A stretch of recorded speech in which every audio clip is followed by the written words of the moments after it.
আচ্ছা আরিফ, তোরা কি জানছি আসল বন্ধু চিনা যায় খারাপ সময়ে? ভালো সময় তো বেগুনের বন্ধু, ফ্রি খাবারে তো আরো বেশি বন্ধু। হুম, ঠিকই বলছস তোরা। আচ্ছা কথা হন এখন, এখন আমার কাছে টাকা নাই, আমার খুব বিপদ এখন, কিছু টাকার দরকার, থাকলে আমার কিছু টাকা দে।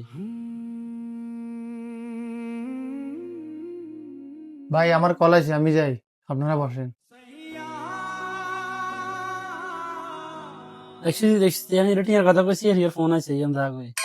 না, কথা তো হিয়ান, আমি তো এটাই খেয়াল করতেছি। হিয়া হঠাৎ উড়ে চলে গেল।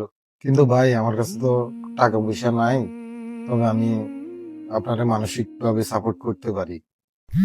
কি রে আরিফ যে চলে গেল, আরিফ যাবার ফোন দিল। হ্যাঁ আরিফ বল। ভাই আমি আপনার বিকাশের টাকা 500 দিছি, এটা যেন জিয়াদ না জানে, এটা যেন জিয়াদ না জানে। কইস না বেটা আরিফ আমার টিয়া ফাঁসা দিছে বিকাশে। দেখছেন ভাই, একটু আগে আমরা আরিফ রে নিয়া খুব বাজে মন্তব্য করছি, টাকা দেওয়ার ভয়ে চলে গেছে, অথচ সে আরিফ আপনার বিকাশে 500 টাকা পাঠাই দিছে। এটাই হচ্ছে ভাই আসল বন্ধুত্ব।